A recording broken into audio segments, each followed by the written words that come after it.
So hey guys, welcome back to your channel. So guys, एक और बेहतरीन stock analysis की वीडियो आज मैं आप लोग लेके आ चुका हूं। सो गाइस, आज हम बात करेंगे इन्फो एज के बारे में कि कंपनी करती क्या है। कंपनी का एक डाइवर्सिफाइड पोर्टफोलियो जो होल्ड करती है डिफरेंट कंपनीज का, उसके बारे में बात करेंगे गाइस। तो सीधा चलते हैं guys without wasting your time. पहले टेक्निकल से स्टार्ट करने से पहले आप लोगों को लेके चलता हूं स्क्रीनर.इन पे। स्क्रीनर.इन पे थोड़ा ये पढ़ते ही कंपनी के अबाउट के बारे में कि किस टाइप का पोर्टफोलियो इन्फो एज हमारी होल्ड करती है when it comes to diversified portfolio group of companies. So guys, जैसे कि आप देख पा रहे हो, Info Edge is India's premier online classified company with a portfolio of brand. जैसा कि मैं आपको वीडियो की स्टार्टिंग में बताया, it owns various brands in different fields like Naukri.com online recruitment का जिसका काम है, 99acres.com ऑनलाइन रियल एस्टेट एक प्लेटफॉर्म है हमारा, सबने नाम सुन रखा होगा इसका, जीवनसाथी.com online matrimonial, as well as शिक्षा.com online education information services. It also acts as an investor and has invested in many startups in online space and is actively growing its investment portfolio. So guys, if you are investing in InfoEdge, you are indirectly investing in a group of companies with a wide range of diversified portfolios in their different segments। जैसा कि मैं आपको जरा सा बताया कि कौन कौन सी कंपनी जो टॉप कंपनीज हैं InfoEdge की, वो क्या करती हैं, कौन से सेक्टर में है और उनका नाम क्या है, जो और डाइवर्सिफिकेशन है InfoEdge की। अगर आपको चाहिए कि डिटेल एनालिसिस वीडियो बनाओ कि InfoEdge कौन कौन सी कंपनीज होल्ड करती है, कमेंट सेक्शन में आपको जरूर बताना है। क्या तो मैं उस पर एक लॉन्ग वीडियो या आप लोगों के लिए एक शॉर्ट वीडियो जरूर बना दूंगा कि InfoEdge, 99 एकर्स, आपका शिक्षा.com, आपका मैट्रिमोनी में आपका जीवनसाथी.com, आपका Naukri.com, इन कंपनीज के अलावा InfoEdge कौन कौन सी कंपनीज होल्ड करती है। कमेंट सेक्शन में ये जरूर बताना कि क्या आप लोग इंटरेस्टेड होगे जानने के लिए। सो गाइज, अभी इसके ऊपर बाद में आएंगे। पहले जरा टेक्निकली अपना चार्ट पैटर्न देखते हैं कि चार्ट पैटर्न किस टाइप का दिख रहा है, टेक्निकल एनालिसिस कर लेते हैं। अगर गाइज मैं InfoEdge की बात करूं, सो गाइज अगर मैं आपको ये बताऊं कि जो स्टॉक का हाई जो लगा था, वो लगा था हमारा 1 वीक टाइम फ्रेम पे 18 अक्टूबर 2021 में, और जो अप्रोक्सीमेटली कंपनी का हाई था वो था 7465 के आसपास का कंपनी का हाई था। और गाइज स्टॉक करेक्ट होते होते होते होते होते होते ये देखो मैं बताता हूँ आपको, ब्रश से यहाँ से गिरना शुरू हुआ था, यहाँ से गिरा, फिर दोबारा गिरा, लोअर लो लोअर है, लोअर लो लोअर है, लोअर लो लोअर है, ये गिरते गिरते गिरते गिरते इसको ला के पटका गया। और इसका जो लो था अप्रोक्सीमेटली, जो इस स्टॉक का हमारा लो लगा था गाइस, वो लगा था 3303 का। अगर मैं आपको बात करूं, so this is more than 50% का फॉल, अप्रोक्सीमेटली 60-65% ये स्टॉक करेक्ट हुआ था अगर मैं InfoEdge की बात करूं। सो गाइस, आई होप आपको बेसिक डिटेल्स InfoEdge के बारे में क्लियर हो गई होंगी, क्या क्या हाई था रिसेंट, क्या रिसेंट लो था स्टॉक का, अगर मैं 1 वीक के टाइम फ्रेम पे बात करूं। सो गाइस, अभी जब आप लोगों के लिए वीडियो बना रहा हूं, मार्केट्स आर लाइव। सो अभी जो करंटली ट्रेड कर रहा है, जिस प्राइस पे ट्रेड कर रहा है InfoEdge, it is approximately 5625 rupees. ठीक है, अब गाइस कुछ इंपॉर्टेंट लेवल्स बना लेते हैं जरा अपने। मैं Naukri.com के ऊपर बात करूं कि Naukri.com में क्या इंपॉर्टेंट लेवल्स रहने वाले हैं आपके। सो गाइस, अब कुछ इंपॉर्टेंट लेवल्स के ऊपर डिस्कस करते हैं। 1 वीक टाइम फ्रेम पे ही बात कर रहा हूँ मैं। अगर मैं आपकी अपसाइड की बात करूँ, सो अप्रोक्सीमेटली आपका ये वाला जोन बहुत ज़्यादा इंपॉर्टेंट रहने वाला है। काम करता हूँ जोन ही बना देता हूँ आप लोग के लिए, ताकि आप लोग को और अगर इस जोन में जाएगा तो आपको ज़्यादा आइडिया लगे चीज़ों का। सो गाइस, जो मैं आप लोगों के लिए जोन ड्रॉ कर रहा हूँ, ये this will be an extremely extreme, थोड़ी इसकी ओपेसिटी बढ़ा देता हूँ, हाँ अब ज़्यादा बेटर लगेगा आप लोगों को। सो गाइस, जो मैंने आप लोगों के लिए जोन ड्रॉ किया है, this will be N extremely important supply zone. आप 1 वीक पे टाइम फ्रेम पे देख पा रहे हो कि किस टाइप की कैंडल फॉर्मेशन हो रही है, उससे आपको आइडिया लग रहा है कि कितना ही स्ट्रॉन्ग रेजिस्टेंस की हमारा जो लेवल है। अप्रोक्सीमेटली इसकी जो लोअर रेंज है वो है 5770 के आसपास, जो हायर रेंज है वो 5878 के आसपास। 100 पॉइंट की जो रेंज है, it is acting as an extremely important supply zone. बहुत ज़्यादा आप देख पा रहे हो 1 वीक पे कितनी ज़्यादा सेलिंग है, कितनी बड़ी विक आपको 1 वीक के टाइम फ्रेम पे यहाँ पे देखने को मिल रही है। इसी से अंदाज़ा लग जाएगा आपको, अगर मैं 1 डे पे लेके चलूँ ना आप लोगों को, सो अब आपको आइडिया लग जाएगा क्यों एक इंपॉर्टेंट मैं सप्लाई जोन बोल रहा हूँ उसको। सो गाइस, आई होप आपको ये रेंज अपसाइड की क्लियर हो गई होगी। अगर ये ब्रेक करता है एक पॉजिटिव क्लोजिंग, अगर हमें 5000, ये जो हमारा लेवल है 5875 के आसपास हमें क्लोजिंग, पॉजिटिव क्लोजिंग देखने को मिलती है, तो आपको सीधा ये वाला लेवल देखने को मिलेगा। मैं आपको पता है टारगेट्स बड़े दे रहा हूँ, बट टारगेट्स बड़े देने का मेरा प्राइमरी रीजन यही है कि भाई 1 वीक टाइम फ्रेम पे बात कर रहे हैं। उसके बाद जो आपका नेक्स्ट टारगेट रहेगा वो 6531 का रहेगा गाइस, अगर मैं InfoEdge की बात करूँ। इसके बाद सीधे जो टारगेट रहेगा आपका वो ऑल टाइम हाई का रहेगा 7465 का। गाइस टारगेट्स बड़े हैं, आज नहीं तो कल अचीव होने ही होने हैं। सो गाइस, हो सकता है जो अपना जो होल्डिंग पीरियड होगा स्टॉक का वो ज़्यादा होगा, क्योंकि 1 वीक टाइम फ्रेम पे एनालिसिस कर रहे हैं, टारगेट्स बड़े हैं, टाइम लगाएगा बट जाएगा जरूर। क्योंकि यार जब 50-60% स्टॉक करेक्ट होने के बाद अब ऊपर जा रहा है, बहुत बड़ी बात होती है। सो गाइस, जब ये इसका जो डाइवर्सिफाइड पोर्टफोलियो है कंपनीज का, ऐसा नहीं होता कि वो रातों रात, क्योंकि इसने खुद आगे इन्वेस्टमेंट्स कर रखी है, इनका काम ही इन्वेस्टमेंट्स का। अगर मैं InfoEdge की बात करूँ, this brand, this company holds a wide range of portfolios. अगर मैं डिफरेंट स्टॉक्स की बात करूँ, जब आप InfoEdge टाइप करोगे ना तो Naukri लिखा आएगा उसमें, तो नौकरी की जो पेरेंट कंपनी वो इन्फो एज है, नौकरी, जीवन साथी, 99acres, शिक्षा.com, सबकी पेरेंट कंपनी एक ही है, वो है हमारी इन्फो एज, जिसको नौकरी.com के नाम से भी जाना जाता है। सो गाइज अगर मैं डाउन साइड की बात करूँ कि डाउन साइड में क्या क्या टारगेट्स हमें देखने को मिल सकते हैं। सो गाइज अगर मैं इमीडिएटली बात करूं, सो अभी जो ट्रेडिंग प्राइस चल रहा है हमारा वो 5622 का चल रहा है। जो फर्स्ट सपोर्ट रहने वाला वो रहेगा 5230 का, फर्स्ट इंपॉर्टेंट सपोर्ट। गाइस जो सेकंड बहुत ही इंपॉर्टेंट सपोर्ट रहने वाला है आप लोगों के लिए वो रहेगा 4982 का। जो गाइस थर्ड सपोर्ट रहेगा आपका वो रहेगा आपका अप्रॉक्सीमेटली 4571 का लेवल्स।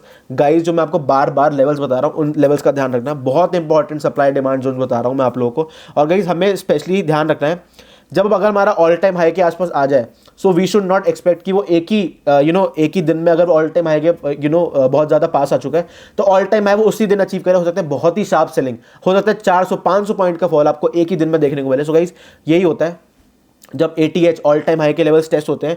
इंडेक्स में बात कर लो, स्टॉक्स में बात कर लो, जरूरी नहीं है अगर ब्रेकआउट देना है तो बहुत ही ज्यादा वॉल्यूम सपोर्टेड होना चाहिए। अगर मैं गाइस पर्टिकुलरली इन्फो एज के चार्ट की बात करूं, टेक्निकली बात करूं, सो गाइस आई होप आपको बेसिक डिटेल्स इन्फो एज में टेक्निकली बात करते हैं लेवल्स क्लियर हो गए होंगे। सो गाइस अब इसमें ना मेरे को एक पैटर्न और दिख रहा है अगर मैं आपको इन्फो एज की बात करूं। सो गाइस इसमें ना मेरे को आप देख पा रहे हो एक inverse cup and handle pattern हमें इसमें देखने को मिल रहा है। और guys inverse cup and handle pattern तो हमें देखने को मिल ही रहा है। और गाइस इसमें ना मैं एक काम करता हूँ, थोड़ा कलर चेंज कर देता हूँ पेन का। गाइस में ना हमें एक डब्ल्यू पैटर्न भी देखने को मिला था, एक हमें अप्रॉक्सीमेटली एक डब्ल्यू पैटर्न भी इस स्टॉक में देखने को मिला था। सो गाइस आई होप आपको डब्ल्यू पैटर्न और इनवर्स जो कप एंड हैंडल की बात करी उससे चीज़ें क्लियर हो गई होंगी। अब एक ज़रा फटाफट काम कर लेते हैं गाइस, अब ना प्राइस रेंज का टूल लगाते हैं और प्राइस रेंज के टूल के अकॉर्डिंग देखते हैं कि क्या टारगेट इन्फो एज का निकल के आ रहा है। सो इसमें हम एक चीज़ देख पा रहे हैं कि 75% को हमने नेकलाइन पे प्लॉट कर दिया, ठीक है, नेकलाइन पर हमने प्लॉट कर दिया। सो जो अप्रॉक्सीमेट टारगेट निकल के आ रहा है, अगर मैं पैटर्न फॉर्मेशन के हिसाब से बात करूँ आपसे, पैटर्न फॉर्मेशन के अकॉर्डिंग जो टारगेट निकल के आ रहा है वो 8285 का निकल के आ रहा है। अगर गाइस मैं नौकरी.com इन्फो एज की बात करूं, क्योंकि हमें क्या करना है भाई, प्राइस रेंज का टूल यूज करना है। प्राइस रेंज के टूल को डेप्थ को मेजर करके उसको नेकलाइन पे प्लॉट कर देना, फिर नेकलाइन के अकॉर्डिंग अपना टारगेट हो जाएगा, जो कि स्मॉल मीडियम लॉन्ग टर्म में हमारा टारगेट अचीव हो सकता है। जितना टाइम पैटर्न ने बनाने में लगाया उतना ही टाइम स्टॉक टारगेट को अचीव करने में लगाया, कुछ जरूरी नहीं होता। हो सकता है 4 महीने में आ जाए, हो सकता है 2-3-4 महीने में आ जाए, हो सकता है 1 साल में आए, बट आएगा जरूर, क्योंकि this is a technical chart pattern. और गाइज ये जो मैंने आपको इंपॉर्टेंट सप्लाई जोन बनाया है ना, ये इसलिए रुक रहा है क्योंकि ये हमारे टेक्निकल चार्ट पैटर्न का, ये हमारा डब्ल्यू पैटर्न का, ये हमारे inverse cup and handle pattern का, दोनों पैटर्न्स का ही हमारा एक इंपॉर्टेंट जो नेकलाइन कहते हैं, जो कि गाइस बहुत ज़्यादा स्ट्रॉन्ग सप्लाई जोन होता है when it comes to technical chart patterns. So guys I hope ये जो हमने 1 वीक टाइम फ्रेम के बारे में बात करी थी, सो गाइस आई होप आपको क्लियर हो गया होगा कि मैंने आपको क्यों एक बहुत ही इंपॉर्टेंट सप्लाई जोन बताया है, ये जो मैंने आपको लेवल दिया 100 पॉइंट का। सो गाइस अब एक काम करते हैं, जरा फटाफट से अपना बैलेंस शीट का एनालिसिस कर लेते हैं। सो गाइस जैसा कि आप देख पा रहे हो स्क्रीनर.इन आप लोगों के लिए मैंने खोल रखा है, इन्फो एज अब लगा रखा है। सो गाइस जो मार्केट कैपिटलाइजेशन है इन्फो एज की, it is approximately 72,592 crore. Current price is approximately 5,611। High low आप देख सकते हो। स्टॉक का जो पीई है, प्राइस टू अर्निंग्स रेशियो चल रहा है, वो चल रहा है 343 का। बुक वैल्यू आप देख सकते हो स्टॉक की 1,524 की है। So guys ROCE return on capital employed is approximately 2.76%। ROE return on equity is -1.64%। Face value 10 रुपए की है स्टॉक की। ये जो हमने अबाउट के बारे में वीडियो की स्टार्टिंग में डिस्कशन कर ली थी, कंपनी किस टाइप का पोर्टफोलियो होल्ड करती है, ब्रांड्स का, कंपनीज का। सो गाइस जो हमारे पॉजिटिव्स है कंपनी के वो है company is almost debt free, but जो कॉन्स है, जो नेगेटिव्स है कंपनी के वो है स्टॉक की trading at 3.71 times its book value. So guys company has a low return on equity of 7.72% over the last 3 year. So इन चीज़ों को ध्यान रखना जरा गाइस। अगर मैं क्वार्टरली रिजल्ट्स की बात करूँ, सो सेल्स अगर मैं बात करूँ दिसंबर 2023 के डेटा की, दिसंबर 2022 की भी डेटा की बात कर लेते हैं, दिसंबर की, दिसंबर 2022 में कंसोलिडेटेड। सो गाइस हम कंसोलिडेटेड डेटा ही देख रहे हैं, स्टैंड अलोन नहीं देख रहे हैं। We are judging the company on both the parameters. So guys be it operations in India plus abroad, so दोनों ही पैरामीटर्स को कंबाइन करके ही जज कर रहे हैं हम। सो गाइस जब हम बैलेंस शीट के एनालिसिस के बारे में बात कर रहे हैं, दोनों ही पैरामीटर्स पे जज करेंगे कंपनी को कंबाइन करके। सो गाइस जो सेल्स है, दिसंबर 2022 में जो कंपनी की सेल्स थी वो थी 590 करोड़, 590 करोड़ की थी। उसके बाद मार्च 2023 में 605 करोड़ की हो गई, जून 2023 में 626 करोड़ की हो गई, फिर सितंबर 2023 में 626 करोड़ की हो गई थी, फिर दिसंबर 2023 में जो सेल्स थी कंपनी की वो अप्रॉक्सीमेटली 627 करोड़ की थी। तो गाइस आई होप आपको सेल्स का डेटा कंपनी का क्लियर हो गया होगा। गाइस जो ऑपरेटिंग प्रॉफिट था, सो गाइस अभी तक का हाईएस्ट ऑपरेटिंग प्रॉफिट क्लॉक हुआ है, अगर मैं बैलेंस शीट में देख पा रहा हूँ क्वार्टरली रिजल्ट्स में 183 करोड़ क्लॉक हुआ था दिसंबर 2023 में। उससे पहले 130 करोड़, उससे पहले 181 करोड़, उससे पहले 107 करोड़, उससे पहले 155 करोड़ क्लॉक हुआ था कंपनी में। प्रॉफिट बिफोर टैक्स की बात करूँ, सो दिसंबर 2023 में जो पीबीटी क्लॉक हुआ था profit before tax, it was approximately 190 crore का आपका। सो 190 करोड़ का पीबीटी कंपनी का क्लॉक हुआ था। और गाइस इसमें हम एक चीज़ देख पा रहे हैं कि सितंबर 2023 का जो हमारा डेटा आया था उसमें जो हमारा पीबीटी था प्रॉफिट बिफोर टैक्स था, इट वाज अप्रॉक्सीमेटली 308 करोड़, उससे पहले 215 करोड़ और कई हज़ार करोड़ में भी इसका प्रॉफिट बिफोर टैक्स पहले हुआ करता था। गाइस अगर मैं नेट प्रॉफिट की बात करूं, जून 2023 में नेट प्रॉफिट था 147 करोड़ का, सितंबर 2023 में नेट प्रॉफिट था 240 करोड़ का, दिसंबर 2023 में जो नेट प्रॉफिट था कंपनी का वो 119 करोड़ का था। सो गाइस आई होप आपको ये बेसिक चीज़ें क्लियर हो गई होंगी। अब जरा रिजर्व्स और बोरिंग्स के ऊपर बात कर लेते हैं कंपनी के। सो कंपनी के थोड़े रिजर्व्स, जो ये 1 करोड़ आपको दिख रहा है, ये 1 करोड़ से मार्च 2019 से मार्च 2020 में हुए 77, फिर नेक्स्ट ईयर हुए 65 करोड़ 2021 में, 2022 के डेटा में 65 करोड़, मार्च 2023 का जब डेटा आया था तो जो बोरोइंग्स थी वो 108 करोड़ हो गई, 108 करोड़ से बोरोइंग्स हो गई आपकी 274 करोड़ की। सो गाइस इसमें आप एक चीज देख पा रहे हो कि बोरोइंग के अगेंस्ट रिजर्व्स कितने ही ज्यादा बेहतरीन चल रहे हैं कंपनी के। 19,584 करोड़ जो सितंबर 2023 का डेटा आया था, उससे पहले 13,000 करोड़, उससे पहले 17,000 करोड़, उससे पहले मार्च 2021 में 5,267 करोड़ से आपको सीधा स्काई रॉकेट, एकदम रॉकेट बन गए थे रिजर्व्स।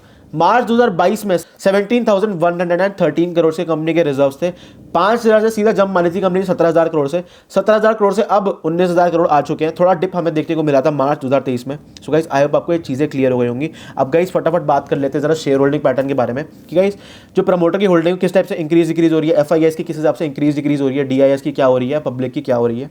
सो गाइस अगर मैं प्रमोटर्स की होल्डिंग की बात करूं तो जो हमारा लेटेस्ट दिसंबर 2023 का डेटा आया था उसमें 37.90% थी। उसके बाद एफआईएस की होल्डिंग थोड़ी इसमें दोबारा कम हुई, प्रमोटर्स की भी होल्डिंग कम हुई, 31.21% से 30.47 हुई। थोड़ी डीआईएस ने अपनी होल्डिंग बढ़ाई 18.24% से 19.46 करी। और बट पब्लिक की जो शेयर होल्डिंग थी गवर्नमेंट ने भी बढ़ाई, पब्लिक की शेयर होल्डिंग दोबारा कम कर दी गई। गाइस कॉन्स्टेंटली यहाँ से देख पा रहे हो आप 3.03, फिर 12.69, फिर 12.66, फिर 12.09, फिर 11.98, फिर 11.38। पब्लिक की ओवर एंड ऑल पब्लिक की शेयर होल्डिंग डिक्रीज करी जा रही है। प्रमोटर्स भी थोड़ी कम कर रहे हैं, बट एफआईआई अभी जो रिसेंट हम देख पा रहे हैं कि प्रमोटर ने थोड़ी कम करी थी, बट अब जो डेटा आएगा मार्च 2024 का वो डेटा ज़्यादा मैटर करेगा, उसमें ज़्यादा पता चलेगा हमें कि किस टाइप का शेयर होल्डिंग पैटर्न का चेंज हमें इन्फो एज में देखने को मिला है। गाइस सो गाइस मेरे को कमेंट सेक्शन में जरूर बताना कि are you an investor in the stock naukri.com के बारे में बात कर रहा हूँ, इन्फो एज के बारे में बात कर रहा हूँ, और क्या आपको पता था कि कंपनी का बिजनेस क्या है। कंपनी का बिजनेस ही यही है कि ये डिफरेंट बिजनेसेस को अपने पोर्टफोलियो में होल्ड करती है। कॉमेंट सेक्शन में ये जरूर बताना कि आर यू एन इन्वेस्टर और are you planning to aggregate Info Edge, या आपने पहले कभी ट्रेड किया है इन्फो एज में, या पैसे बनाए इन्फो एज में, या लॉस खाया है। सारी बातें कॉमेंट सेक्शन में जरूर करेंगे। और गाइस बिना हमारी वीडियोस को शेयर करें अपने फ्रेंड्स और फैमिली के साथ नहीं जाना। और गाइस अगर आप लोगों को डीमैट अकाउंट ओपन करना है तो free links demat account opening के आपको नीचे डिस्क्रिप्शन बॉक्स में मिल जाएंगे। आज ही आप लोग जाके डीमैट अकाउंट खोल सकते हैं और गाइस ट्रेडिंग स्टार्ट कर सकते हैं अपने स्टॉक मार्केट में। So guys thank you for watching all our videos, please like and subscribe to our channel and do share all our videos with your friends and family. We'll be back with another great video for you. Thank you guys so much for watching. See you. Bye.